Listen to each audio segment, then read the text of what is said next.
चलो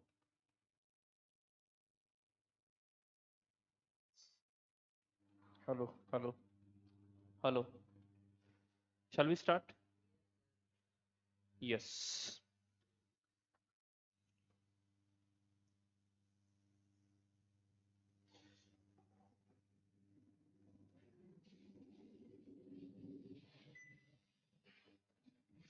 चलो बच्चों अभी आज क्वेश्चन की प्रैक्टिस करनी है हमें right just a second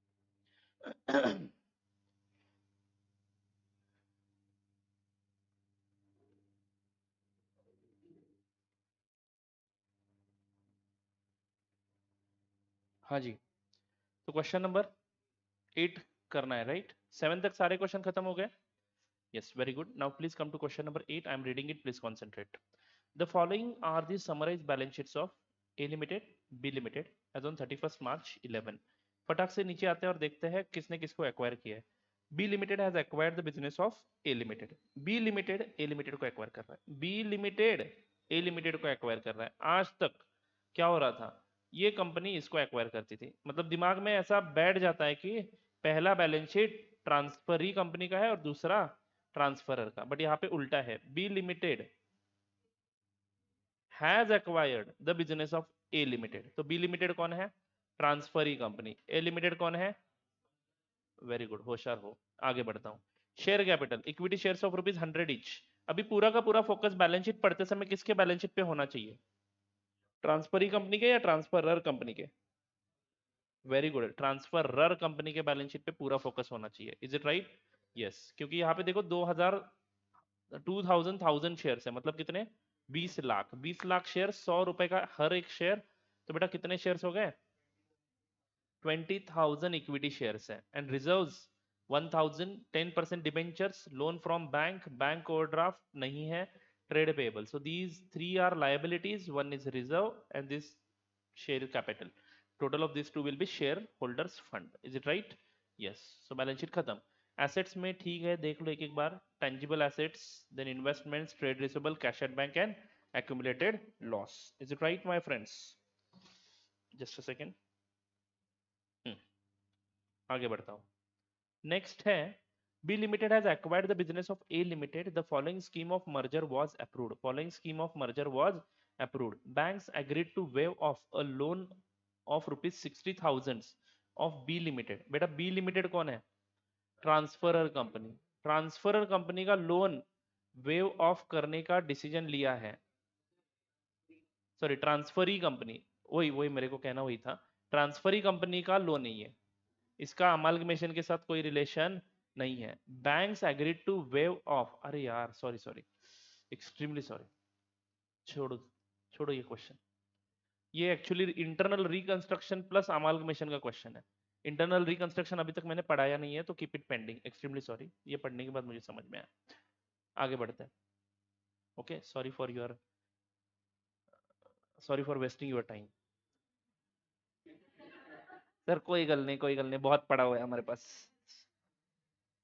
yes अभी पता चला वो इंटरनल रिकंस्ट्रक्शन जब हम खत्म करेंगे अगला चैप्टर उसके बाद हम लोग वो क्वेश्चन सॉल्व करेंगे तो 9 नंबर के क्वेश्चन पे आ जाते हैं the following is the summarised balance sheet of P limited and Q limited as on 31st March 2011 liabilities P limited Q limited P limited Q limited पहले मैं हमेशा पढ़ता हूँ कि कौन किसको टेक ओवर कर रहा है जरा देखते हैं after the about transactions are given effect to P limited will absorb Q limited P limited will absorb Q limited on the following terms तो P is going to absorb to Q क्या होता है ऐसा पढ़ने के कारण आपका एक डायरेक्शन आ जाता है थिंकिंग में इसलिए हमेशा याद रखो पहले कौन किसको टेक ओवर कर रहा है वो आप क्लियर कर लो फिर बैलेंस शीट पढ़ो अच्छा लगेगा आपको ठीक है तो P limited is absorbing Q limited यानी P limited transferee company Q limited transferor company मतलब रूटीन है हमारा ये बैलेंस शीट पे अभी फोकस करना है is it right 3 lakh equity shares of ₹10 each sorry 3 lakh rupees is the total capital, 10 rupees का एक शेयर है,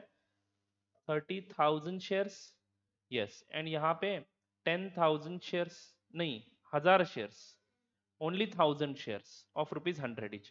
reserve and surplus 2 lakh rupees, secured loans में 12% debentures and current liabilities में trade payables. So these are the only two liabilities. Fixed assets, investments, inventory, trade receivable, cash at bank. Details of trade receivable. Can you see this figure? 2,10,000, 4,20,000. The details of which are as under. Debtors उसमें 3,60,000 है, bills receivable 60,000 है. तो कुल मिला के 420 का breakup दिया उन्होंने. Is it right? बिल्कुल वैसा ही ट्रेड पेबल्स का भी डिटेल दिया है, जिसमें बिल्स पेबल कितने हैं, क्रेडिटर्स कितने हैं, उतना ही बताया. मेरे को क्या करना है बाद में देखेंगे, इसके बारे में कुछ एडजस्टमेंट बोला है, समझो प्रोविजन फॉर डेटर्स करने के लिए बोला है, तो आपको कंपलसरीली डेटर्स के बैलेंस पे प्रोविजन करना है, ना कि ट्रेड रिसीवेबल के balance. Is it right? Yes. Fix assets of both the companies are to be revalued at the rate of 15% above book value. Now please एक चेंज करना है आपको, आप पहले देख लो, बाद में करना ये change. Okay. Inventory in trade and debtors are taken over at 5% lesser than their book value. ये लाइन पहले आपको लिखना है, यहां से काट के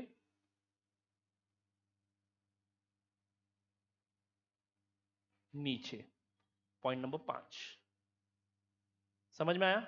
तो पॉइंट नंबर 5 आप यही लिखने वाले हो. मैं यहां से ये दिखाता हूं आपको, यहां से शुरू करो और यहां पे खत्म कर दो, पॉइंट नंबर 5, और वहां से कट कर दो.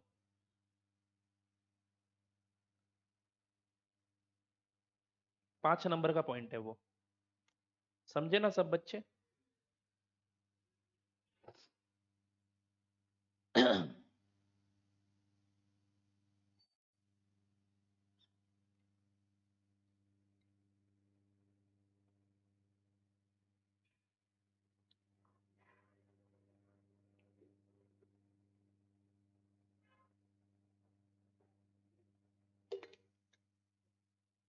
लिख दिया क्या?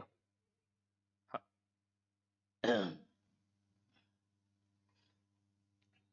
Inventory in trade and debtors are taken over at 5% lesser than their book value. जरा आप मुझे बताओ, इन्वेंट्री एंड ट्रेड डेटर्स ना are taken over at 5% lesser value, बराबर है क्या? Blah blah blah blah blah. तो I hope you are getting this now. ठीक है. Lesser than their book value. ठीक है, चलो आगे बढ़ो बच्चों. Now I am reading it, please concentrate. पहले बैलेंस शीट पढ़ा, फिर ये ट्रेड रिसीवेबल का एंड ट्रेड पेबल का ब्रेकअप दिया उन्होंने, दैट्स इट. आगे बढ़ता हूँ. Fixed assets of both the companies are to be revalued at 15% above book value. That we can do. बढ़ाना है तो दूसरा इफेक्ट कहाँ पे जाएगा? Revaluation reserve. Revaluation reserve. Is it right? आगे बढ़ता हूँ. Both the companies are to pay 10% equity dividend. Preference dividend having been already paid. अब इक्विटी डिविडेंड पे करना है बेटा, इक्विटी डिविडेंड पे करना है 10%. Are you getting it? अरे बोलो ना. यस. तो इक्विटी डिविडेंड पे करना मतलब पहला दिमाग में क्या आएगा, पहले प्रेफरेंस डिविडेंड भी पे करना पड़ेगा. तो इन्होंने बोल दिया है कि preference dividend has been already paid, तो you don't have to think about it. Is it right? After the above transactions are given effect to, P limited will absorb Q limited. इसके बाद अमालगमेशन के बारे में, इसके बाद absorption के बारे में सोचो. Are you getting it? तो after the above transactions are given effect to, P limited will absorb Q limited on the following terms. 8 equity shares of rupees 10 each will be issued by P Limited at par against 6 shares of Q Limited. ध्यान से पढ़ना बेटा. 8 equity shares of rupees 10 each will be issued by P Limited at 8 share issue करने हैं against 6 shares. यानी कितने share issue करने हैं वो भी बताया, कितने में इशू करना है वो भी बताया. यानी आपको परचेस कंसिडरेशन कैलकुलेट करने में कोई दिक्कत नहीं आएगी. This will be given to whom? Equity share holders of Q limited. आपको निकालना है, मैं नहीं निकालने वाला हूं, आप ही परचेस कंसिडरेशन निकालोगे, बिकॉज जितनी ज्यादा मेहनत आप यहाँ पे करोगे उतना आपका घर का काम कम. 10% preference shareholders of Q Limited will be paid at 10% discount by issue of 10% preference shares of ₹100 each at par in P Limited. फिर से पढ़ रहा हूं, ध्यान देना. 10% preference shareholders of Q Limited, कितना देना है आप लोग देख लो, will be paid at a 10% discount. मतलब जितना देना है उसमें से 10% डिस्काउंट करके माइनस करेंगे और उनको इशू क्या करेंगे, by issue of 10% preference shares of ₹100 each at par in P limited. यानी इशू प्राइस भी ₹100 ही होगा. Is it right? तो ये दोनों के दोनों पीसी के पार्ट बनेंगे आपके. आगे बढ़ता हूं मैं. 12% debenture holders of Q limited are to be paid. 12% debenture holders of Q limited, 12% debenture holders of Q Limited are to be paid at 8% premium by 12% debentures in P Limited issued at a discount of 10%. तो ये debenture holders का settlement किया है 8% premium पे. कैसे settlement किया? Bye issuing 12% debentures इन P limited जिसका issue price discount करना है 10% से. अब ये एंट्री आपको जरा सोच समझ के करनी पड़ेगी. पहले टेक ओवर करते समय कोई दिक्कत नहीं है, उनको सिर्फ 8% का प्रीमियम जो देना है वो आपको कंसिडर करना पड़ेगा. यानी पेमेंट कितना करना है, कैसे करना है देखेंगे. मैं अभी फिलहाल कुछ एक्सप्लेन नहीं कर रहा हूँ, सॉल्व करते समय एक्सप्लेन कर दूंगा. बराबर है. ₹30,000 is to be paid by P limited to Q limited for liquidation expenses. Sundry creditors of Q Limited include 10,000 due to P Limited. ये पहले से पता है आपको. And inventory and trade receivables are taken over 5% lesser value. Is it right? Give journal entries in the books of P Limited and statement of consideration payable by P Limited. तो चलो हम लोग एक काम करते हैं, पहले परचेस कंसिडरेशन आप लोग निकालो, फिर हम उसको डिस्कस करते हैं और उसके बाद अकाउंटिंग करते हैं. Journal entries in the books of P limited पूछा है. पी मतलब कौन? Transferee company. यस, यही चाहिए था मुझे.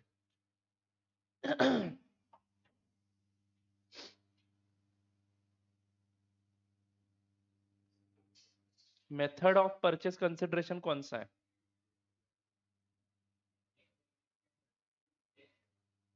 इंट्रिंसिक वैल्यू कैसे राज? देखो देखो, पढ़ो, आराम से पढ़ो और फिर बताओ, गड़बड़ नहीं है. पढ़ो ना एक बार, कर लो.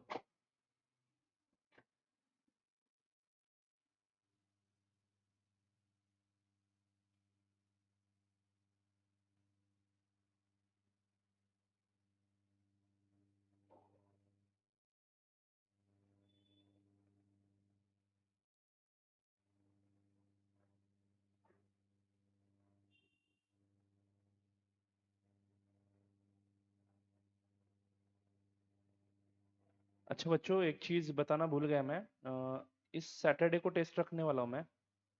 मोहित सर की है क्या? फिर अगले बुधवार को क्लास खत्म हो जाने के बाद यहाँ पे सॉल्व करने हैं आपको, घर लेके नहीं जाना है. Okay, this time I am going to be conducting here only. Okay, चाहिए तो हमारा जो स्टाफ है वो यहाँ पे बैठेगा आपका सुपरविजन करने के लिए. जरूरत नहीं है बट स्टिल ठीक है. इसॉप पे 20 marks 30 marks what ever I think appropriate. Okay, उसका सजेस्टेड आपको स्टेप वाइज मार्किंग डाल के मिलेगा. इस टाइम 100% आपके हाथ में दिया जाएगा, उसको सॉरी ग्रुप में दिया जाएगा. वहां से आप मोबाइल पे देख के एक दूसरे का पेपर चेक करोगे. This time we are going to do it for all the 10 topics. Okay, जितने 10 चैप्टर्स है उसके 10 टेस्ट कर लेते हैं, खत्म हो जाएगा फिर. Okay yes. तो मेक श्योर कि आप इसॉप की पढ़ाई अगले बुधवार तक खत्म करोगे और उसमें अच्छे मार्क्स लाओगे. एक काम करेंगे, उसका एक डेटा एनालिसिस करेंगे, ठीक है, जो आपके लिए बाद में काम आ सकता है. तो आपका कौन सा टॉपिक वीक है, ऑनेस्टली एफर्ट करो, आपको पता चल जाएगा कि हाँ, आप सभी सब्जेक्ट के मार्क्स लिख के रख सकते हो ना, सभी चैप्टर्स के. उसमें से आपको जिसमें कम मिले उस पर थोड़ी सी एनर्जी ज्यादा लगाओ. ठीक है, तो दैट इज फिक्स नाउ. 12 तारीख चलेगा ना? एक्चुअली इस बुधवार को भी ले सकता हूँ मैं अगर आप राजी हो तो, बट 2 दिन आपके लिए इनफ है क्या पढ़ाई करने के लिए? देख लो, नहीं तो चलो पढ़ाई करके आओ, 12 तारीख को लेते हैं. ओके, अभी ऐसा चलता रहेगा ये. ठीक है, जो बच्चे ऑनलाइन क्लास देख रहे हैं उनको ग्रुप पे कॉपी शेयर कर दी जाएगी. पेपर अपना अपना आप चेक करिए फिर.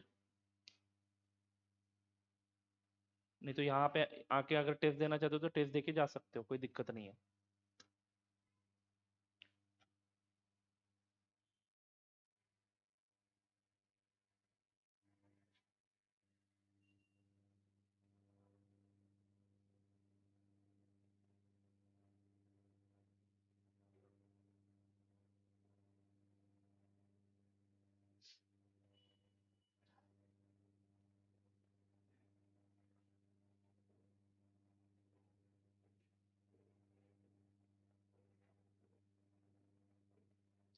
हाँ हाँ जी, पता चला क्या परचेस कंसिडरेशन का मेथड कौन सा है? Net payment method. तो चलो शुरू करूं मैं भी साइड बाय साइड सॉल्व करता हूं so that you can check with my answer, बराबर है? तो स्टेप नंबर 1 हमेशा की तरह मैं करता हूं यहाँ पे calculation of purchase consideration.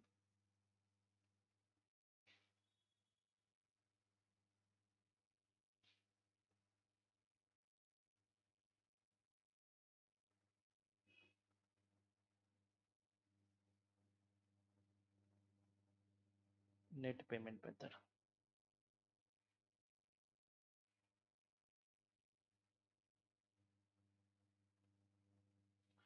Particulars right hand side 1 column rupees.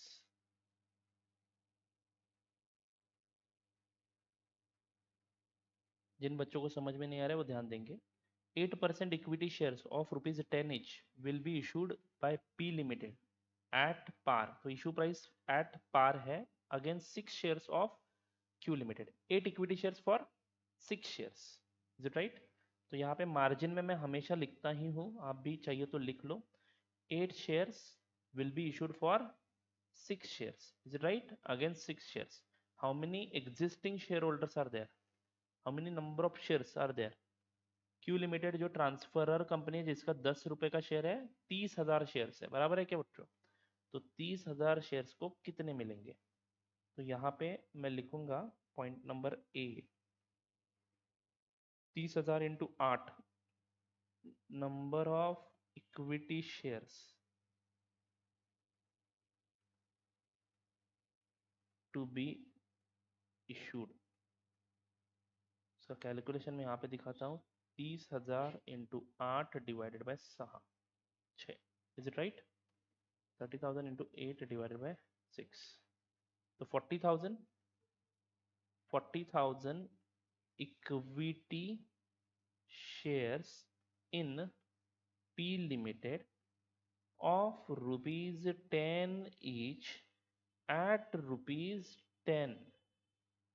तो ये आ गया 4 लाख रुपए। सही है बच्चों? आगे बढ़ता हूं। उसके बाद 10% preference share holders of Q limited will be paid at a 10% discount by issue of 10% preference shares of 100 each at par in P limited। तो बेटा Q लिमिटेड के जो प्रेफरेंस शेयर होल्डर्स हैं वो 1 लाख रुपए के हैं, उनको 10% डिस्काउंट पे सेटल करना है। तो point number B, number of preference shares to be issued.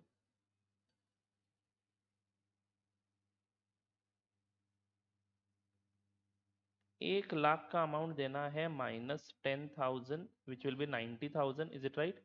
Divided by ₹100। 100 का एक शेयर है ना फेस वैल्यू का, तो 90,000 रुपीज डिवाइडेड बाय 100 तो कितना आता है बेटा? 900। कितने परसेंट के है वो? 10% के है ना। हम लोग शेयर जो इशू कर रहे हैं वो भी 10% के हैं, तो 900 10% preference shares of ₹100 each issued at 100। तो ये हो जाएगा बेटा 90,000। तो कुल मिला के परचेस कंसिडरेशन हो जाएगा 4,90,000। तो डिबेंचर होल्डर्स को जो दे रहे हो वो परचेस कंसिडरेशन नहीं है क्या?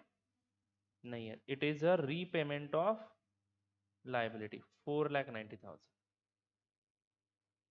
Write down in the books of P limited.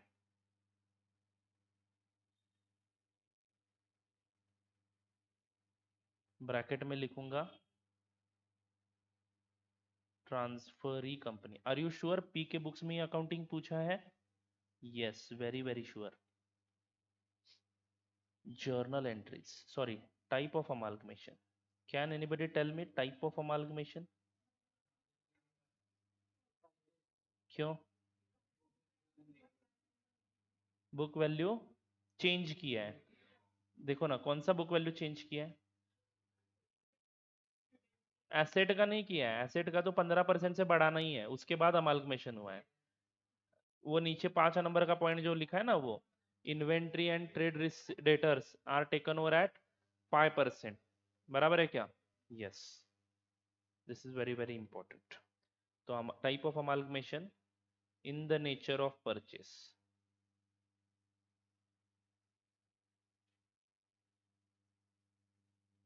And method of accounting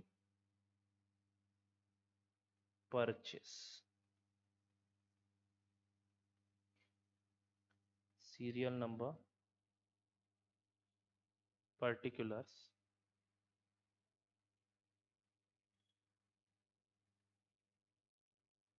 LF, debit, credit. Shall we start? पहली एंट्री, बोलो क्या होगी? पहले 2 ट्रांजैक्शंस करो। ये बच्चे अक्सर यहाँ पे गलती करते हैं, उनको अमाल्गमेशन के एंट्रीज करने में इतना इंटरेस्ट होता है कि बाकी अकाउंटिंग भूल ही जाते हैं। पहले ये एंट्री करेंगे, क्या एंट्री होगी बोलो? Fixed asset account debit to revaluation surplus account और रीवैल्यूएशन रिजर्व अकाउंट। सिर्फ इस फिक्स एसेट की जगह हम लोग क्या लिखेंगे? Property plant equipment. मेरा जरा question paper, question book updated नहीं है, यहाँ पे एक्चुअली पीपी होना चाहिए था। ठीक है, never mind, you can understand it. Property plant and equipment account debit. Amount कितना है बच्चों? किसके बुक्स में कर रहे हो? पी के बुक्स में कर रहे हो अकाउंटिंग, तो पी अपनी वैल्यू बढ़ाएगा बस। 7 लाख प्लस 15%, 1,05,000, बराबर है ना? 7 लाख इंटू 1 लाख 15%, 1,05,000 से बढ़ेगा। इसकी क्यों वैल्यू बढ़ा रहे हो बेटा? इसकी वैल्यू बढ़ाऊंगा मैं जब एसेट्स एंड लायबिलिटीज इनकॉर्पोरेट करूंगा तब। अब नया बैलेंस शीट क्यू का भी बन रहा है, ये याद रखो। नया बैलेंस शीट क्यू का भी बनेगा, तो क्यू की वैल्यू कितने पे लेनी है वो आप बताओगे। 2,50,000 प्लस 15% लेना है या कुछ और? उसने बढ़ा लिया और उसके बाद हमें क्या करना है? उसके बाद हमें अमाल्गमेशन करना है, तो ये भी बढ़ा के लेंगे। अरे यार, इसको क्या हुआ? सुबह से नहीं है, आताच गेली ना? अरे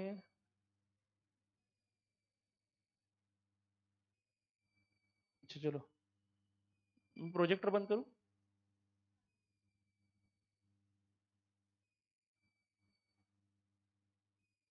मैं ये लाइट बंद नहीं करूंगा, जाओ।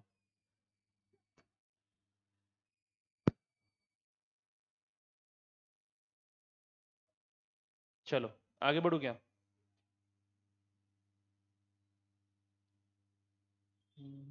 चलो आगे बढ़ो, आगे बढ़ो।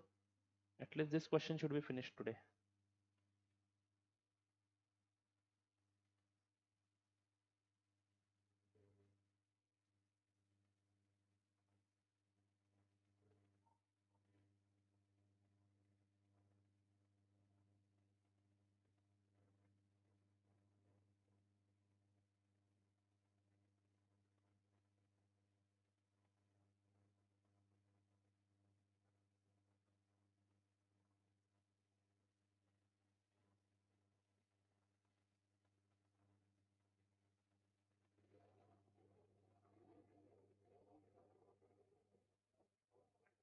चलो जी आगे बढ़ते हैं।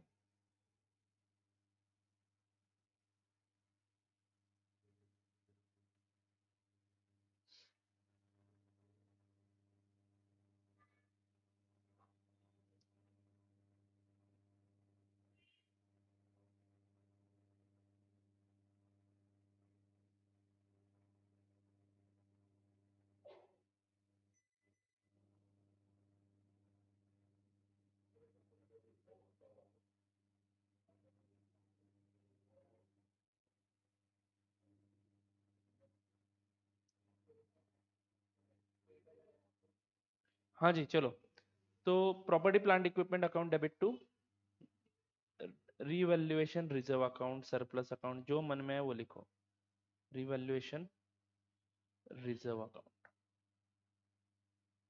बराबर है क्या बच्चों?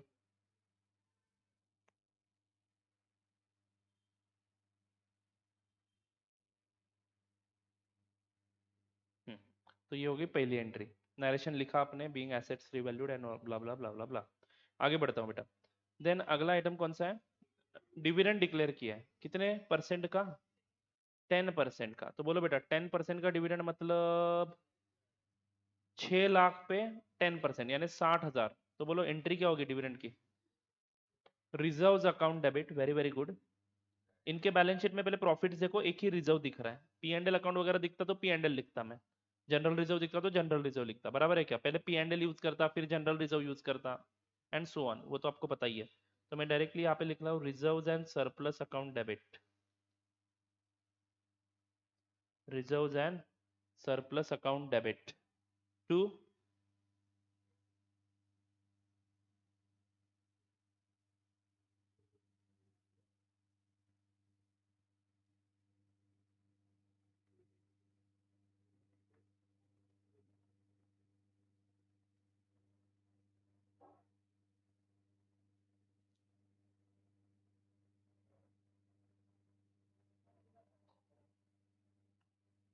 अच्छा चलो, reserve and surplus account debit how much? 60,000 to bank account. Very good, to bank account directly लिख सकते हैं, नहीं तो आप एक काम कर सकते हो, to equity dividend and then later on equity dividend to bank, ऐसे दो एंट्रीज कर सकते हो। But you can choose that option, I can write equity dividend 60,000 नहीं करने का, then equity dividend, you can pass shortcut entry also, there is no problem, to bank account 60,000 60,000। Is it right my friends? चलो हुश, आगे बढ़ता हूँ बच्चों। अब क्या करना है? बस हो गया, अब अमाल्गमेशन के ट्रांजैक्शन हम लोग कर सकते हैं। Shall we start? तो पहली एंट्री अमाल्गमेशन की, business purchase account debit to, correct,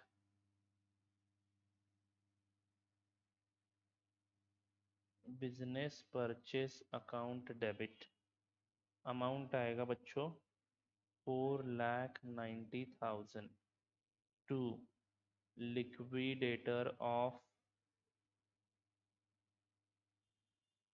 Q limited 4,90,000। सही है।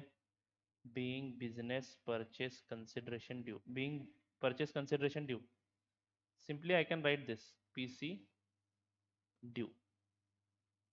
Number 5, shall we record assets and liabilities now?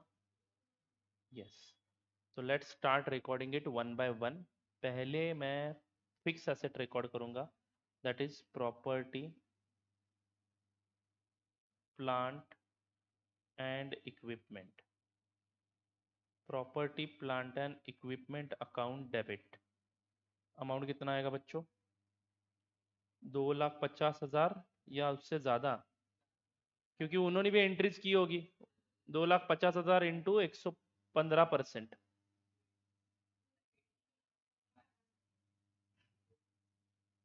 287,500। Very very good. आगे बढ़ते हो बच्चों। Investments, is there any change in the value of investment? So it will be same 80,000। Then inventory 3,20,000 को कम करके लेना है ना, 5% से कम करना है क्या? यस, तो इन्वेंट्री बेटा 3,20,000 की है, तो यहाँ पे आप ब्रैकेट में कैलकुलेशन दिखाओ, 3,20,000 माइनस 5%, 3,04,000। देन बच्चों आगे बढ़ते हैं, ट्रेड रिसीवेबल, ट्रेड रिसीवेबल। हाँ लेकिन उन्होंने क्या बोला है? सिर्फ डेटर्स को कम करना है, इज इट राइट? आप गलती से बिल्स पेबल को भी कम कर दोगे। तो एक काम करते हैं, हम दो अकाउंट खोलते हैं यहाँ पे, डेटर्स का अलग से खोलते हैं एंड बिल्स रिसीवेबल का अलग से खोलते हैं, बाद में बैलेंस शीट बनाते समय दोनों को ट्रेड रिसीवेबल्स में दिखाएंगे। Are you getting it? Balance sheet में हम लोग ट्रेड रिसीवेबल बोलते हैं, बट बुक्स में तो हम डेटर्स अकाउंट ही खोलेंगे ना। हाँ, तो मैं डेटर्स अकाउंट डेबिट कर देता हूँ, चलेगा क्या? Debtors account debit. हाँ जी, डेटर्स कितना है भाई, देखो जरा नीचे जाके, यहाँ पे देखो 1,90,000 है, जिसको 5% से कम करना है क्या?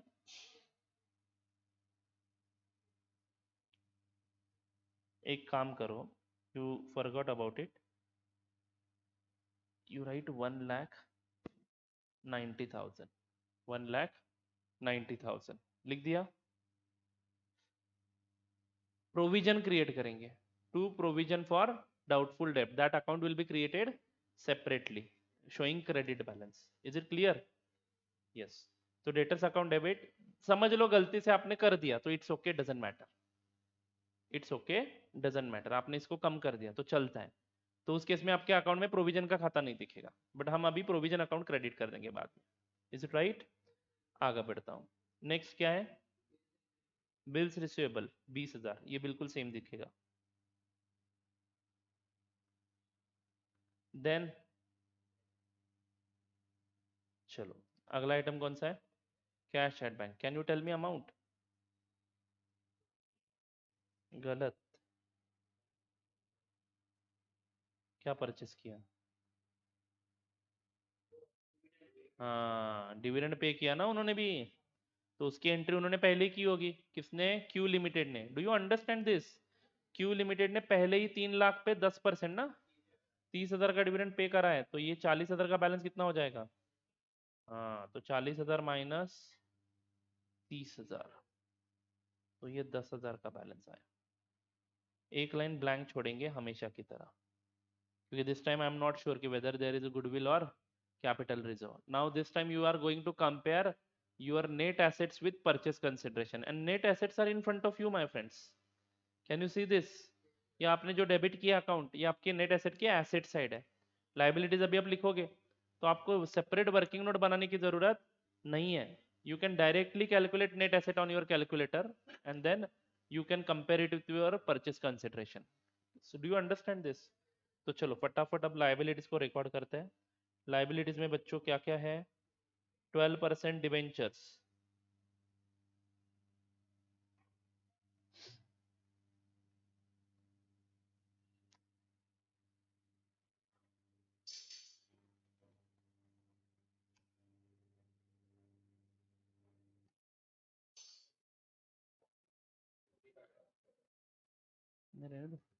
दिख रहा है ना आपको? मुझे नहीं चाहिए, मैंने स्क्रीन फुल कर दिया, मैं गायब हो गया हूँ अभी। I am working on background. चलो आगे बढ़ो क्या? हाँ, तो क्या लिखना है? To 12% debentures in Q limited, बराबर है ना? हाँ, तो ये कितना है? 1,62,000 करो बच्चों, क्योंकि क्या किया हमने, उसको प्रीमियम दिया है। We have taken over this liability at, entry तो अलग करनी है बट हमने टेक ओवर एक 1,62,000 में किया ना, 1,50,000 को प्रीमियम दिया है ना हमने।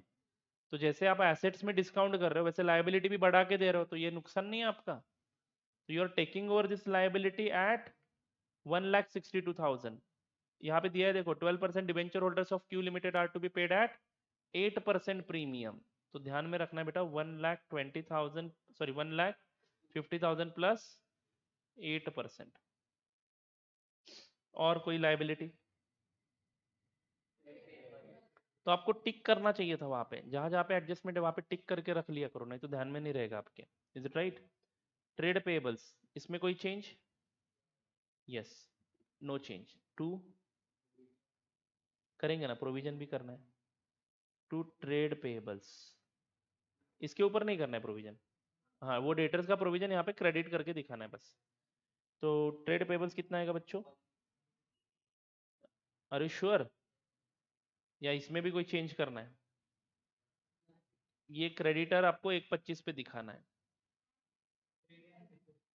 ये क्रेडिटर्स करो यहाँ पे, एक्सट्रीमली सॉरी, ट्रेड पेबल्स की जगह क्या लिखो, सन्ड्री क्रेडिटर्स। अरे बिल्स पेबल अलग से दिखाओ, सन्ड्री क्रेडिटर्स अलग से दिखाओ, दैट्स इट। ये रे यहाँ पे देखो, ये देखो, अरे आपके सामने स्क्रीन नहीं है, सॉरी। 1.25 नीचे दिया है ना टेबल में, ट्रेड पेबल्स का ब्रेकअप, वो अलग अलग रिकॉर्ड करो, दैट्स इट। बिल्स पेबल कितना है, 25,000। Do you get this? आगे बढ़ू क्या? और कौन सी लाइबिलिटी है? बस ये दो ही लाइबिलिटीज है। ये छोड़ के आपने एक प्रोविजन करना है, टू प्रोविजन फॉर डाउटफुल डेप्ट।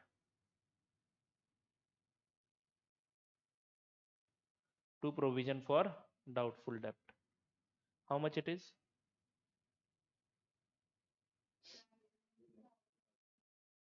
1,90,000 का डेटर है ना आपका, उसके ऊपर 5%, 9,500। तो अभी एक काम करिएगा प्लीज, अभी आपके सामने सारे एसेट्स टेकन ओवर है at agreed value minus liabilities taken over at agreed value लिखा है आपने, तो जरा प्लीज नेट एसेट का फिगर सिर्फ कैलकुलेट करके रख दीजिएगा, नेट एसेट का फिगर कैलकुलेट करके रख दीजिएगा। ये एसेट का टोटल जो आता है वो ले लो, माइनस लाइबिलिटीज का टोटल।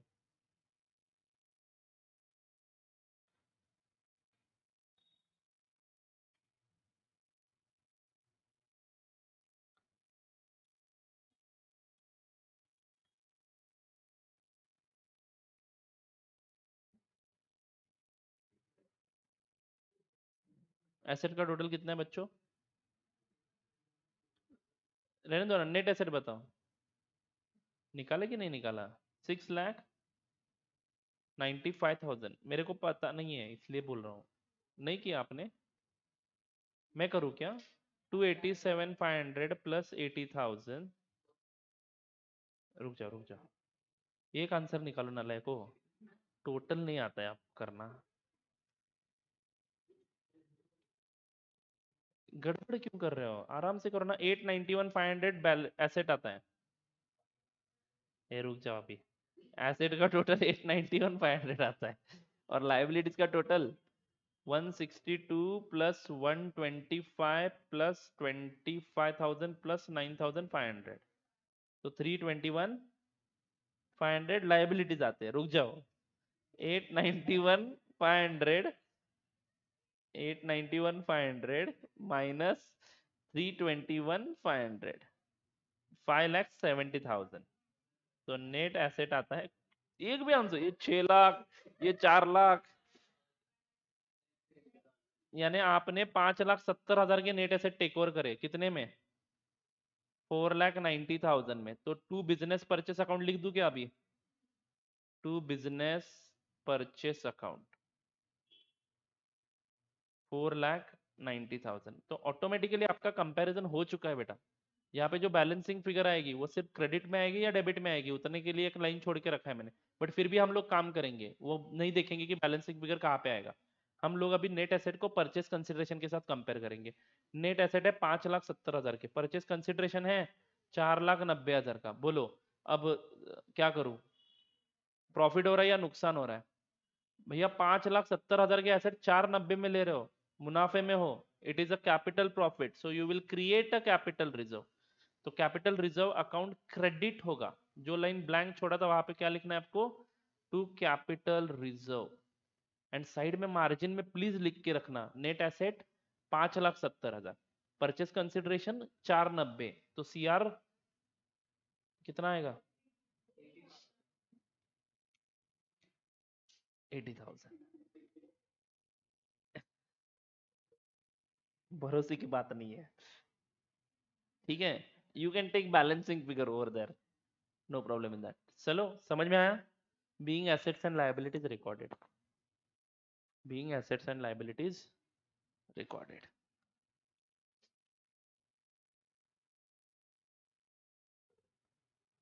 चलो उसके बाद लिक्विडेटर को पे करे क्या?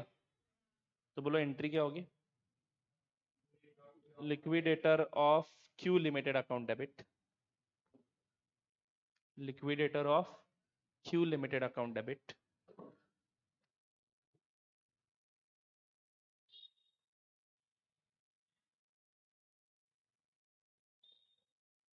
लाइट आ गया है। Liquidator of Q limited account debit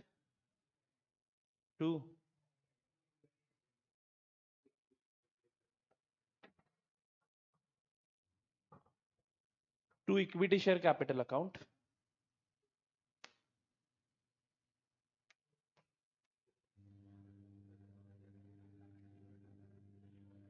fan चाहिए आपको?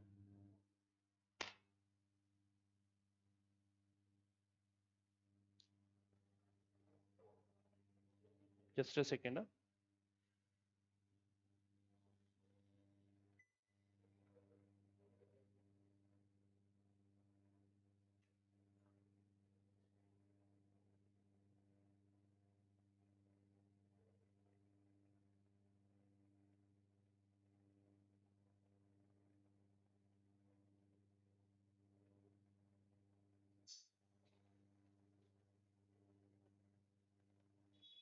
हाँ चल गया सब अभी।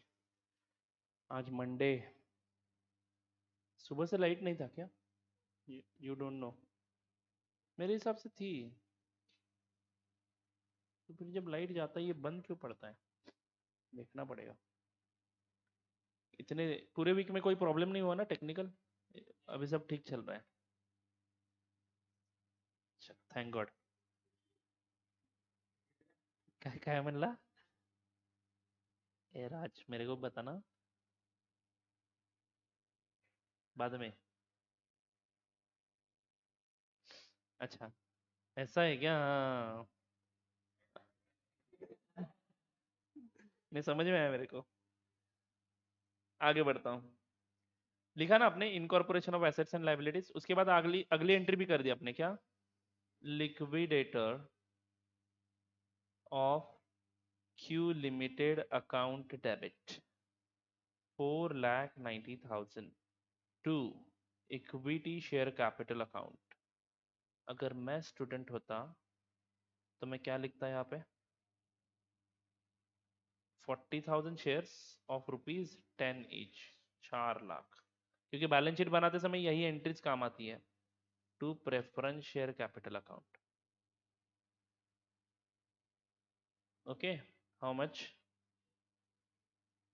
90,000 शेयर्स इंटू, अच्छा अच्छा गुस्सा क्यों कर रहे हो? 900 इंटू 100, 90,000। सही है। चलो यहाँ तक तो सब रेडी है। हाँ अब आगे बढ़ते हैं। फिर इसके बाद क्या करना है? ये हो गया, ये हो गया। अब डिबेंचर होल्डर्स का सेटलमेंट करना है। राइट नाउ आपके बुक्स में कौन सा अकाउंट ओपन है? 12% डिबेंचर्स इन क्यू लिमिटेड। इसको पूरा का पूरा डेबिट कर दूं? इसको पूरा का पूरा डेबिट कर दूं क्या बच्चों? क्योंकि मैं अगर 1,50 में लेता अभी इसको, तो बाद में मुझे 12 का खर्चा दिखाना पड़ता। अब वो 12,000 रुपए जो मैंने एक्स्ट्रा दिए हैं उनको, नहीं तो देने हैं एक्स्ट्रा, वो ऑटोमेटिक मेरे कैपिटल रिजर्व में एडजस्ट हो गए। Do get it? इसीलिए आप जब टेक ओवर कर रहे हो तभी उसको आपने हायर अमाउंट पे टेक ओवर कर लिया, ऐसा समझना है। Are you getting it? Yes. नहीं तो ये 12,000 का खर्चा आप मेरे को पता है कहाँ पे डालोगे? Loss on issue of debentures, नहीं तो वॉट कोई अकाउंट दूसरा डेबिट कर दोगे, यानी लॉस अलग दिखेगा और प्रॉफिट और बढ़ के दिखेगा आपका। Are you getting it? 80,000 की जगह ये 92,000 आ जाएगा। तो अभी जो एडजस्टमेंट होना था, हमें जो नुकसान होना है इसमें, वो भी उसमें कम हो गया। तो 92,000 से घट के 80,000 पे आ गया आपका कैपिटल रिस्क। ये एडजस्टमेंट अमाउंट है बच्चों। तो जितना अमालगमेशन में एडजस्टमेंट होता है वो सबका सब इसमें एडजस्ट करना है आपको। Do you get it? हाँ चलो जी। तो ये अकाउंट मैं पूरा का पूरा अभी डेबिट कर देता हूँ। 12% debentures in Q limited account debit. 12% debentures in Q limited account debit. Amount है बच्चों 1,62,000। इसको आपने क्या इशू किया है? 12% डिबेंचर्स ऑफ क्यू लिमिटेड जो 1.5 लाख के हैं are to be paid at 8% premium. इसका इफेक्ट समझा आपको? लेते समय ही 162 पे टेक ओवर किया, बराबर है? तो बढ़ा के लेना है। डिस्काउंट पे जब लिया था तब माइनस करना है। Is it right? हाँ। By 12% debentures of P limited. अब हम इनको इशू करेंगे 12% डिबेंचर्स ऑफ पी लिमिटेड, लेकिन इशू प्राइस होगी एट अ डिस्काउंट ऑफ 10%। तो बेटा डिबेंचर आपका है कितने का? 100 रुपए का है या 10 रुपए का है? 100 रुपए का ही मानेंगे, डिबेंचर के केस में 100 रुपए का ही मानेंगे। तो 100 रुपए में से 10% डिस्काउंट दे रहे हो आप लोग, यानी इशू प्राइस डिसाइड हुआ 90 रुपीज। तो बच्चों ध्यान से सुनना, अगर इशू प्राइस 90 रुपीज डिसाइड हुआ है तो 1,62,000 डिवाइडेड बाय 90 करना पड़ेगा। तो मैं डिबेंचर इशू कर रहा हूं 1800, तो मैं यहाँ पे लिखूंगा 2। मेरे कंपनी के डिबेंचर्स है कितने के? 12% के ही है, तो टू 12% डिबेंचर्स अकाउंट करना ना करना, वो करूंगा ना मैं। To 12% debentures account. बेटा यहाँ पे 1800 डिबेंचर्स में इशू कर रहा हूँ, आप 1 मिनट रुक जाइए बाद में लिखना। 1800 डिबेंचर्स में इशू कर रहा हूँ, कितने रुपए से? 90 रुपीज से। तो ये अमाउंट क्रेडिट हो जाएगा 1800 इंटू 90, तो 1,62,000। गलत किया क्या कुछ?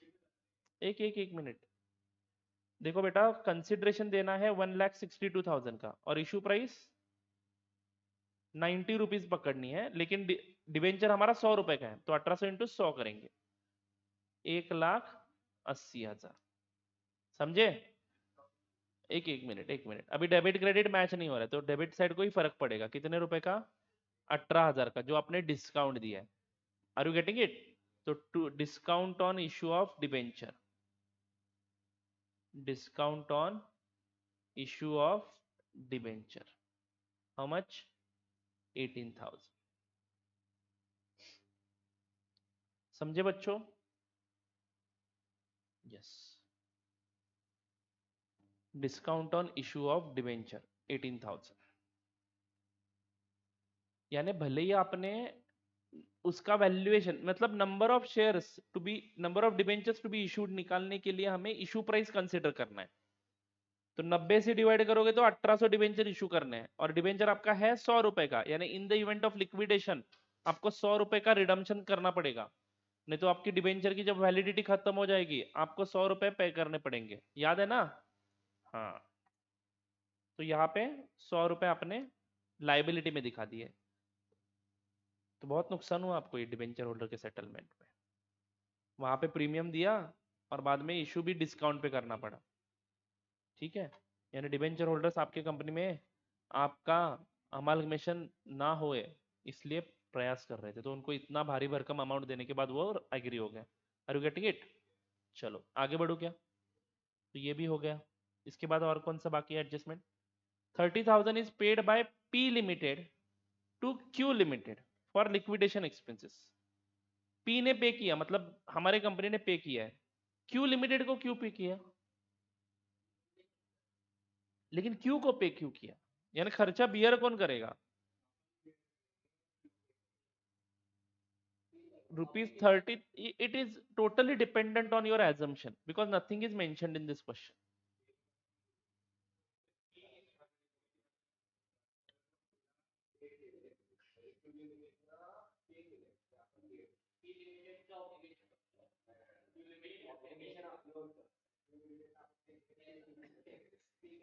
एक मिनट, राज क्या बोल रहा है कि अभी पी ने क्यू को पैसा दिया, इसका मतलब पी का ऑब्लिगेशन था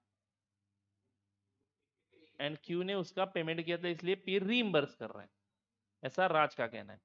अब ऐसा हो सकता है क्या कि क्यू का ऑब्लिगेशन था, क्यू का ऑब्लिगेशन था और पी रीइंबर्स कर रहा है, पी पेमेंट कर रहा है।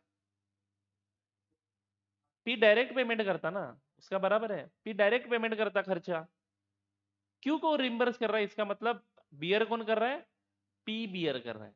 राज इज एब्सोल्युटली राइट। समझ में आ रहा है क्या? देखो अगर क्यू का ऑब्लिगेशन है ऐसा मानते हो तो पहली बात यह है कि पी खर्चा पे कर सकता है, ऐसे कुछ जरूरी नहीं है कि क्यू का ऑब्लिगेशन है मतलब क्यू ही पे करेगा, लेकिन पी डायरेक्टली दूसरे बंदे को पे करेगा ना। तो ऐसे दिया होता liquidation expenses paid by P 30,000, Q को क्यों देता? Are you getting my point? Q को देता ही नहीं ना, क्योंकि क्यू ने पेमेंट किया है इसलिए क्यू को दिया जा रहा है।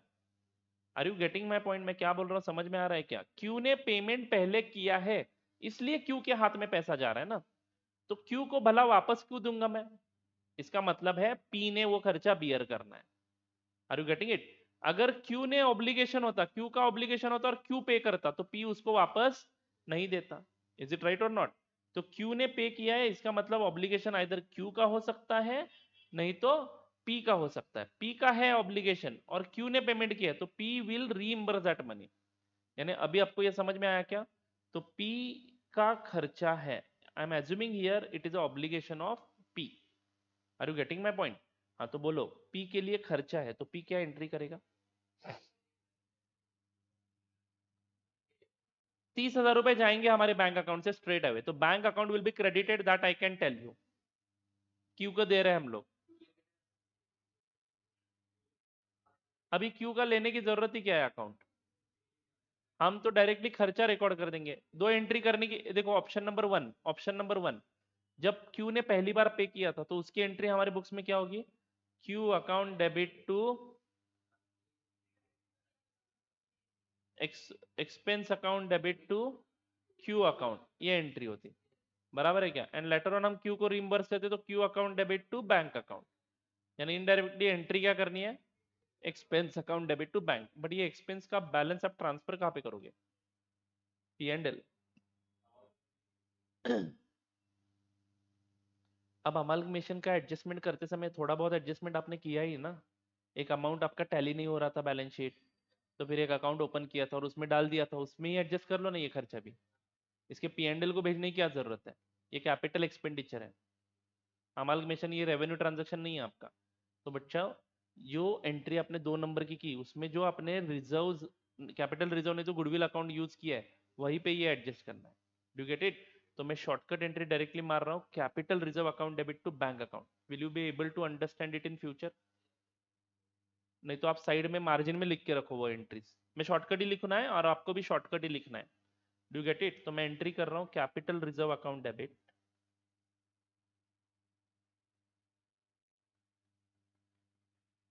ओमकार काय झालं? बरं नाही वाटत? नींद आ रही है?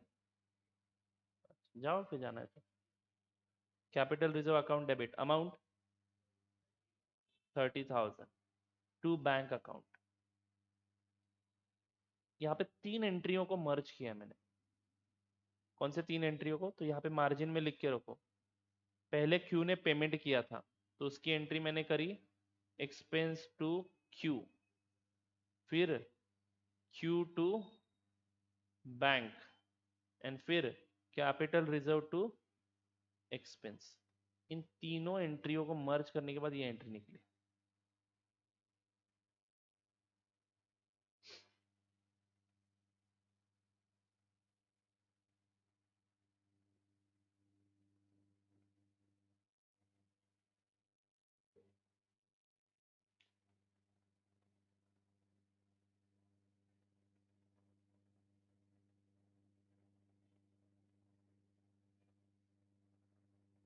चलो जी बच्चों, हो गया? आगे बढ़ता हूँ।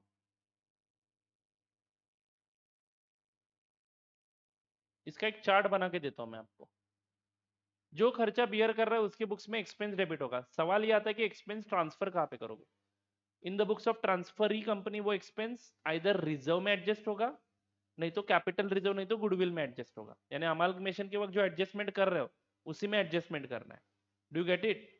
अरे बोलो ना। एंड दूसरा जो है, दूसरा मतलब कौन सा? ट्रांसफरर कंपनी के बुक्स में अगर कोई एक्सपेंस बियर कर रहा है ट्रांसफरर कंपनी, तो वो कहाँ पे जाएगा? रियलाइजेशन अकाउंट पे। वहां पे तो है हमारे लिए सब कचरा पट्टी account. Is it right? Yes. आगे बढ़ता हूँ। कोई और एंट्री जो बाकी है ना? Sundry creditors of Q limited include 10,000 due from due to P limited. यानी सन्ड्री क्रेडिटर्स कम करना है, डेटर्स कम करना है। तो बोलो एंट्री क्या होगी? Sundry creditors account debit to sundry debtors account.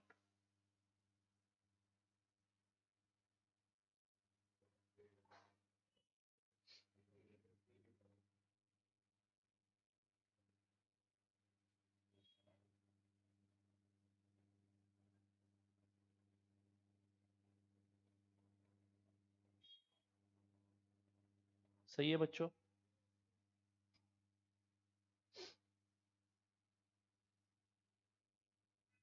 बस हो गया. Any other thing pending?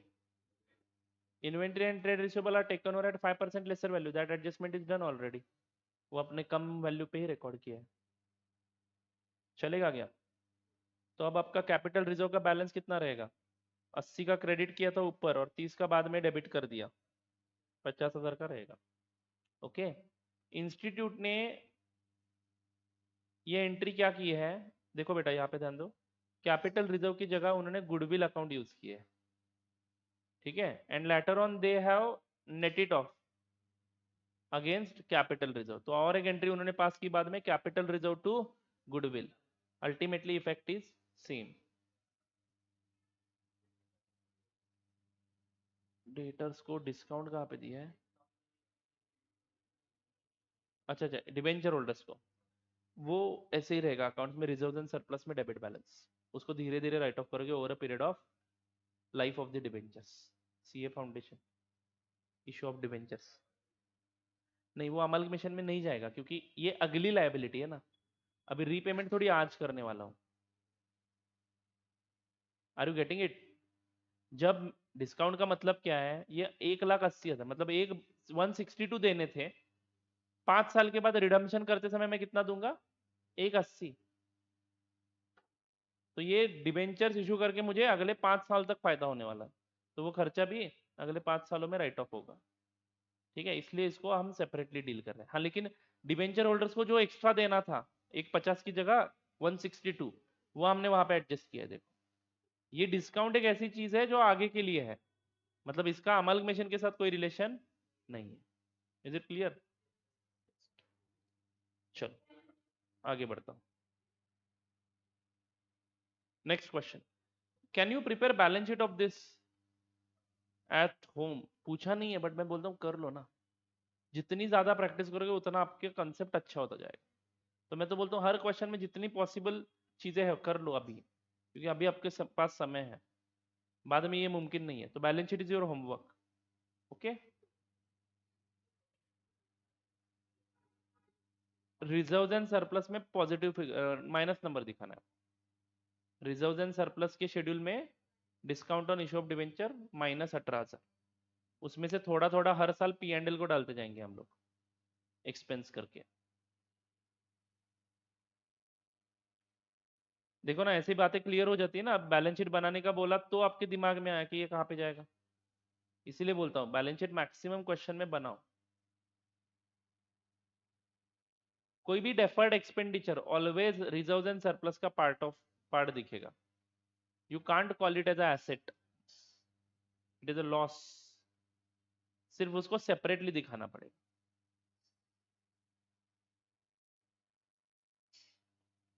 चलो आगे बढ़ो के बच्चों. आज पहला दिन है जहाँ पे हम सेकंड क्वेश्चन पे जा रहे हैं, मतलब इन दिस चैप्टर. रोज एक ही होता है ना. यस. बट कंसेप्ट था और बहुत सारी चीजें हम एक साथ कर रहे हैं इसलिए हो रहा है वो. बट अभी आपका अंडरस्टैंडिंग थोड़ा थोड़ा अच्छा होता जा रहा है. That is a good thing. The financial position of two companies H limited and Y V limited as on 31st March 2011 was as under goodwill, building, machine. सबसे पहले देखते हैं कि कौन किसको उठा रहा है. H limited absorbs V.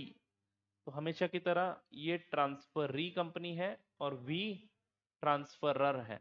तो हमारा फोकस पूरा का पूरा वी पे होना चाहिए. देखो पढ़ते समय goodwill, building, machine, inventory, trade receivable, cash at bank. And equity share capital 3 lakh का दिख रहा है, वो 10 रुपए का शेयर है, मतलब 30,000 शेयर्स है.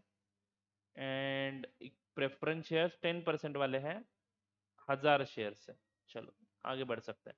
रिजर्व है, रिटायरमेंट ग्रेचुइटी फंड एक प्रोविजन है, लॉन्ग टर्म प्रोविजन है.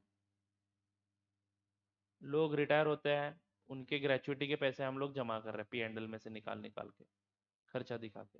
ये लॉन्ग टर्म प्रोविजन है. ये चाहिए तो लिख लो वहाँ पे, क्योंकि मैंने टी फॉर्मेट में बैलेंस शीट दिया है.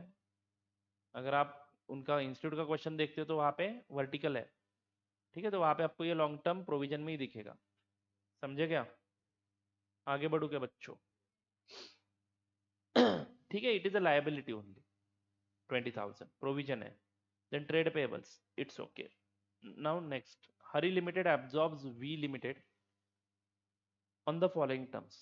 10% preference shareholders are to be paid at 10% premium by issue of 9% preference shares of Hari Limited.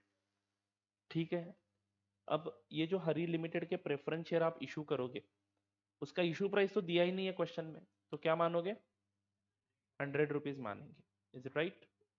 Issue price will be 100 rupees. कितने शेयर्स इशू करने वो बोला है क्या? नहीं बोला है, बट अमाउंट तो बोला है. कितना देना है उनको? 10% को 10% प्रीमियम देना है. Is it right? तो इनके प्रेफरेंस शेयर से 1 लाख रुपए के, तो 1,10,000 रुपए देने, ये तो तय हुआ. और इशू प्राइस नहीं बताया तो मैं 100 रुपए मान लूंगा. तो 1100 शेयर इशू करेगा 9% वाले. ठीक है, तो ये 1100 शेयर इंटू 100 यानी 1,10,000 क्या हुआ? प्रेफरेंस शेयर्स को दिया हुआ परचेस कंसिडरेशन. सही है क्या बच्चों? Then goodwill of Vayu limited is valued at ₹50,000. अरे वी लिमिटेड का गुडविल था कितना? 25. उसको 50 कर दिया गया. मेथड कौन सा आया अमाल्गमेशन का? इन द नेचर ऑफ परचेस. खत्म. एंड परचेस मेथड यूज करेंगे. एसेट की वैल्यू चेंज की ना. चलो ये नहीं तो ये तो समझ लो. बिल्डिंग आर वैल्यूड एट ₹1,50,000 है कितना?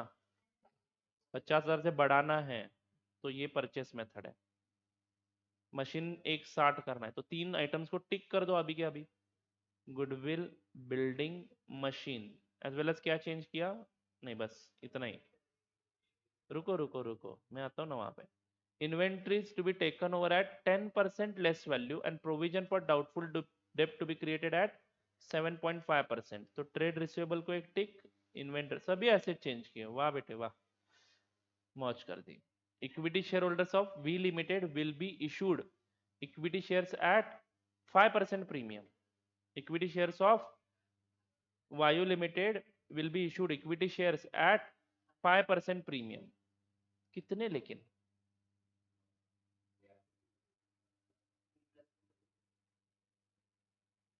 कितने इशू करूं मैं शेयर्स?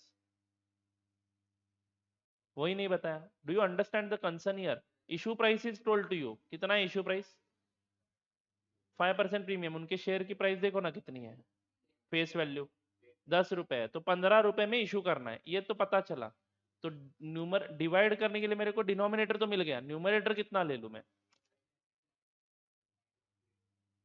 मतलब नेट एसेट्स लेना है indirectly. agreed values of asset taken over minus agreed value of liabilities taken over, that will be your amount payable to that company divided by 15. या less preferential capital भी करोगे? वो तो net asset सभी के आएंगे ना बच्चों. करा लगना ना. हाँ, तो ये मेथड ऑफ परचेस कंसिडरेशन यहाँ पे नेट एसेट पे जा रहे हैं हम लोग. Are you getting it? मैंने आपको ऑलवेज बोला है कि you try to calculate PC by net payment method first. तो नेट पेमेंट से ट्राई करके देख लो. प्रेफरेंस शेयर होल्डर्स का मिल जाएगा, बट इक्विटी शेयर होल्डर्स वालों का नहीं मिलेगा. हाँ, बट प्रेफरेंस शेयर होल्डर्स को माइनस करते समय कृपया याद रखना 1 लाख माइनस नहीं करना है. 1,10,000 माइनस करना है, क्योंकि purchase consideration is equal to net asset रखना है हमें. इन्होंने फिक्स परचेस कंसिडरेशन का वैल्यू हमें नहीं बताया है, तो हम लोग नेट एसेट को ही परचेस कंसिडरेशन मानेंगे. तो जो कुछ भी नेट एसेट आएगा उसमें से 1,10,000 प्रेफरेंस शेयर होल्डर के लिए रखा जाएगा, और जो बचा हुआ है वो इक्विटी शेयर होल्डर्स का होगा. उसको 15 से डिवाइड करेंगे, that will be the number of shares to be issued. यानी एक बार ये अमाउंट मिल गया तो ये क्वेश्चन में कुछ है ही नहीं. तो करना क्या है? Necessary ledger accounts to close the books of Vayu limited, जो आपका होमवर्क है. And show the acquisition entries in the books of Hari limited, जो हम यहाँ पे लिखेंगे. जर्नल एंट्रीज यहाँ पे लिखेंगे. और बैलेंस शीट फिर से आपका होमवर्क है. सर कितना होमवर्क दे रहे हो? क्या करें, हम क्या कर सकते हैं. आयुष्य सुंदर आहे, फक्त होमवर्क पाहिजे. नको?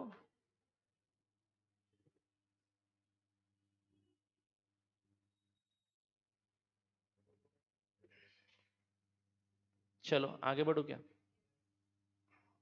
Right down calculation of purchase consideration.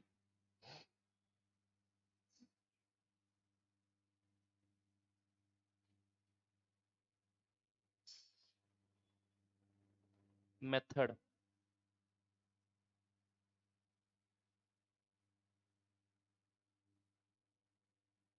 अरे net asset method,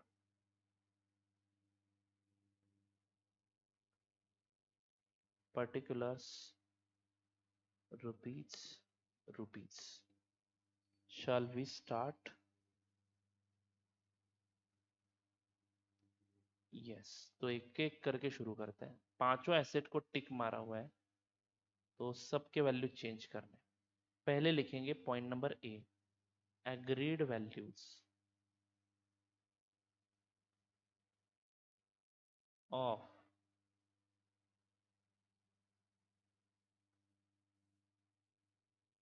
assets taken over.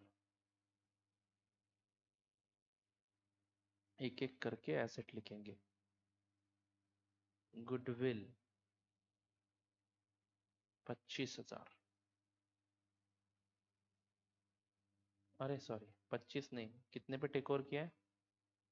50,000 पे। उसके बाद building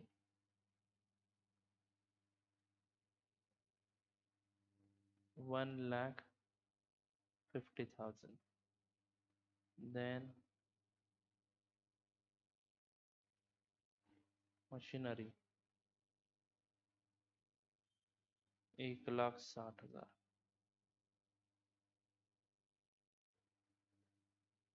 inventory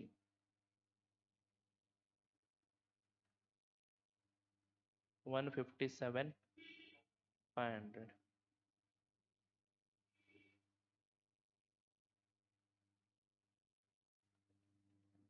trade receivable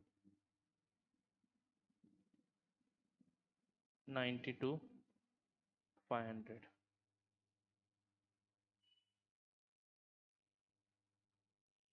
cash at bank 20,000।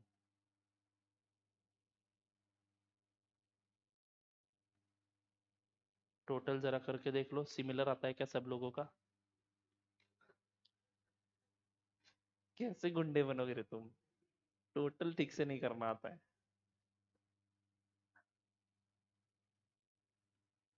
6,30,000, very good, this time जींक ले।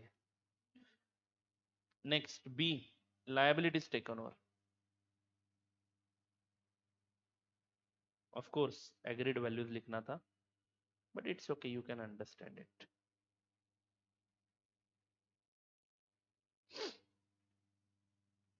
इसमें कौन सी लायबिलिटी टेक ओवर करेंगे हम लोग?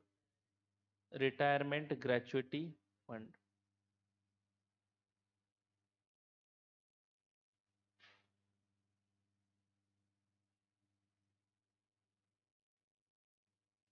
क्योंकि ये गवर्नमेंट को पे करना होता है। 20,000, एंड उसके बाद trade payables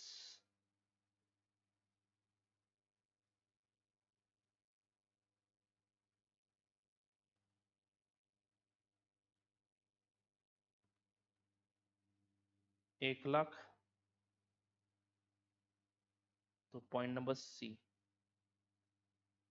net assets available to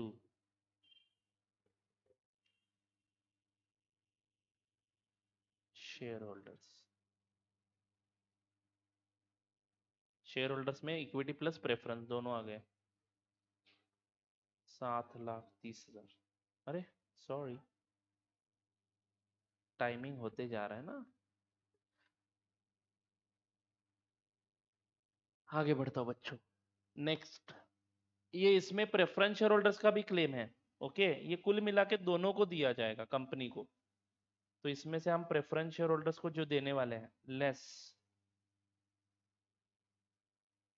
एक काम करते हैं, यहाँ पे लिखते हैं बेस्ट वे। ये हमारा पीसी है, net assets available to share holders, that is purchase consideration.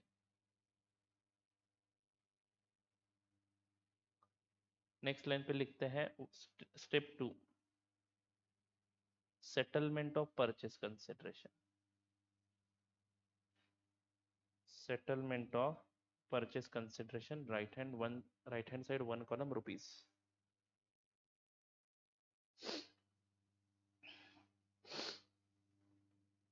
shall we go ahead? जिसमें point number A, total PC 5,30,000। Point number B, 10% preference shares of ₹100 each issued at par। तो यहाँ पे calculation दिखाना चाहूंगा बच्चों, 1,10,000 divided by 100, issued at par है ना। अरे 10% preference share holders are to be paid at 10% premium. 1,10,000 देंगे, 1 लाख की जगह, 1 लाख की जगह 1,10,000 देंगे bye issue of 9% preference shares of Hari limited.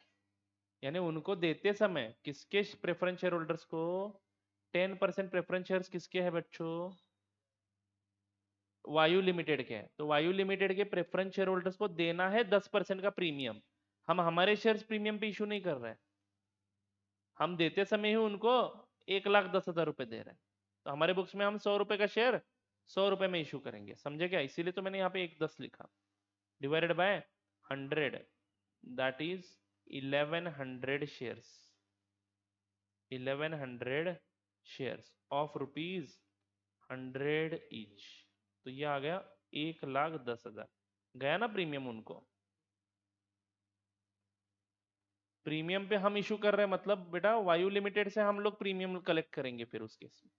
ऐसा नहीं हो रहा है, वायु लिमिटेड के शेयर होल्डर्स को हम लोग प्रीमियम पे सेटल कर रहे हैं। Are you getting my point? Yes. तो 1,10,000 गए, तो बच्चे पॉइंट नंबर सी, रिमेनिंग, बराबर है ना, remaining purchase consideration, remaining purchase consideration for equity share holders.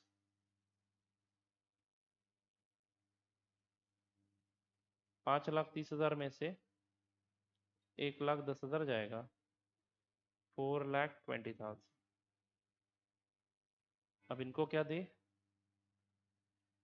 Equity share देंगे 15 रुपए से, पॉइंट नंबर डी। तो आप एक काम करो, इशू प्राइस लिखो आप, issue price of 1 share at 5 rupees premium, बराबर है क्या? 15 रुपए हो जाएगा।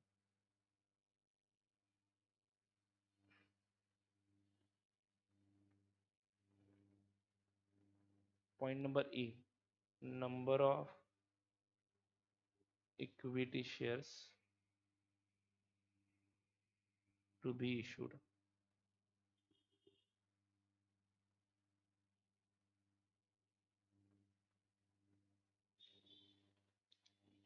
28,000।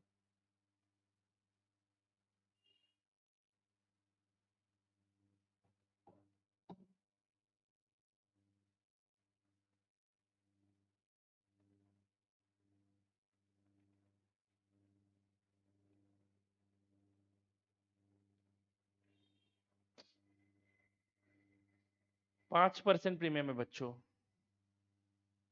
15 रुपए कैसे हुआ? 50% नहीं है, 10 रुपए फेस वैल्यू का शेयर है, इसके ऊपर 5% का प्रीमियम निकाल के देख लो, 10 रुपए 50 पैसे हो जाएगा। Sorry for this, at 5% premium लिखना। देखो एक कैसी माइनर मिस्टेक हो सकती है, बराबर है ना। हाँ, तो अब नंबर ऑफ शेयर्स कितने हो जाएंगे? 40,000 shares. Are you getting it? तो सेटलमेंट कैसे होना है समझा, 40,000 शेयर्स इशू करेंगे और प्रेफरेंस शेयर्स 1,100, बराबर है क्या? चलो शुरू करूँ। Journal entries in the books of transferee company. Transferor company के बुक्स क्लोज करोगे क्या? ट्रांसफरर कंपनी के बुक्स क्लोज करते समय प्रेफरेंस शेयर होल्डर्स अकाउंट में 1 लाख रुपए बैलेंस आएगा और 1,10,000 का पेमेंट हो जाएगा उनको। तो 10,000 का डिफरेंस रियलाइजेशन अकाउंट को ट्रांसफर करोगे, बराबर है कि नहीं? हाँ, तो ये आ जाएगा, ये आपने ऑलरेडी किया हुआ है, कुछ दिक्कत नहीं है उसमें। Write down journal entries in the books of transferee company, in the books of Hari limited, in the books of Hari limited journal entries.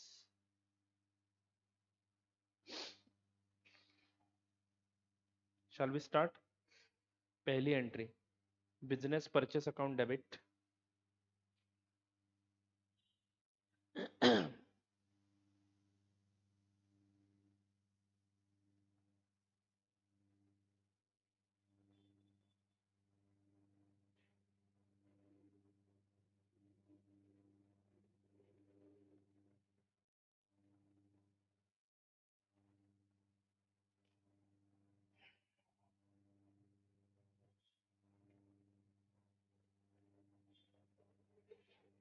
करोगे क्या? मैं सॉल्यूशन दिखा देता हूँ बाद में, चलेगा ना? खुद से करो।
चेक करो।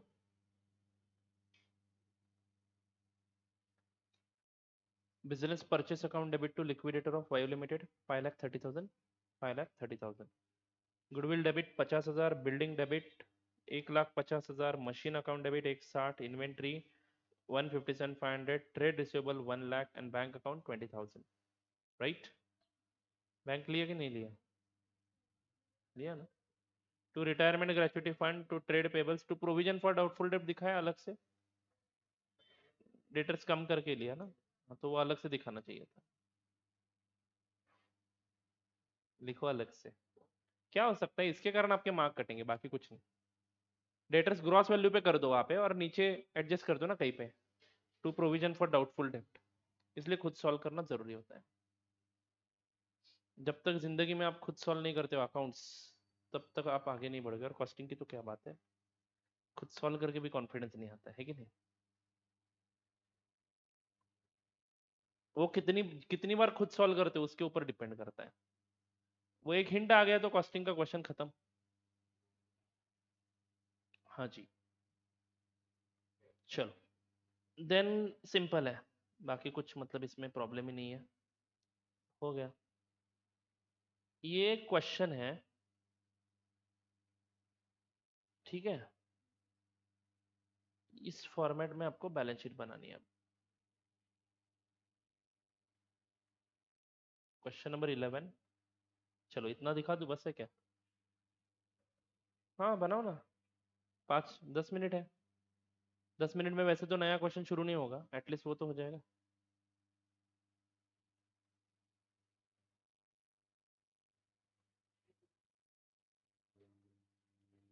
एक तो ये क्वेश्चन सामने रखो, नहीं तो अपना क्वेश्चन सामने रख के भी कर सकते हो। सिर्फ आपको क्लासिफिकेशन कौन सा प्रॉब्लमेटिक लग रहा है जरा पूछो। ये भी लग रहा है, मतलब ये भी रख सकते हो अपने सामने। ये ऑलरेडी हरी लिमिटेड का है, इसमें ऐड करते जाना है आपको नए नंबर्स को। 25,000 को नहीं, जो वैल्यू पे टेक ओवर किया वो वैल्यू ऐड होगी। तो गुडविल क्लासिफिकेशन बोलो कहाँ पे जाएगा? Intangible assets, building, property plant equipment tangible, then machinery tangible, inventory, inventories का सेपरेट हेड है, देन ट्रेड रिसीवेबल का सेपरेट हेड है, कैश एट बैंक का सेपरेट हेड है, ये करंट एसेट्स में जाएगा सबका सब। इक्विटी कैपिटल, जिसमें आप लोग ये बाइफर्केशन लिखोगे अब। इक्विटी शेयर्स कितने हो जाएंगे?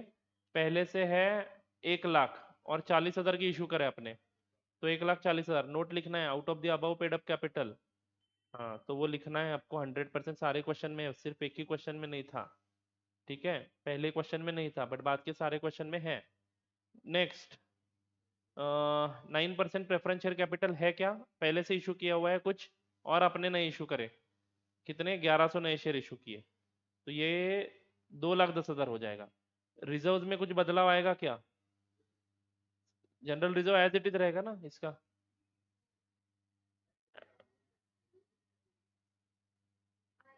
रिजर्व एंड सरप्लस के शेड्यूल में आएगा ना। वो loss on issue of debentures नहीं, वो यहाँ पे नहीं है ना, पिछले क्वेश्चन में था। यहाँ पे नहीं है राज, रिजर्व में कोई फर्क नहीं आएगा।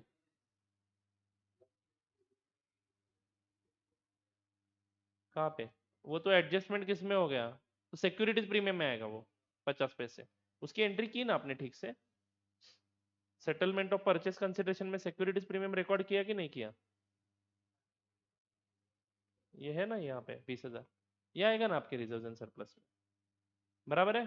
तो ये एक रिजर्व एंड सरप्लस में आ जाएगा। और रिटायरमेंट ग्रेचुइटी फंड कहाँ पे दिखाओगे? लॉन्ग टर्म प्रोविजंस में, ठीक है, यहाँ पे देखो। लॉन्ग टर्म प्रोविजंस में 70,000 दिख रहा है ऑलरेडी, ठीक है। इसमें उनका भी ऐड हो जाएगा फिर, 50 + 20, 70 ऐड हो जाएगा, बराबर है क्या? देन ट्रेड पेबल्स, ठीक है कर लोगे, चलो करो। घर जाके करोगे? चलो आज के लिए बस इतना ही, मिलते हैं कल के लेक्चर में। कल ये जरूर करके लाना है आपको, ये बैलेंस शीट। और हाँ तो मैं चेक करूंगा कल।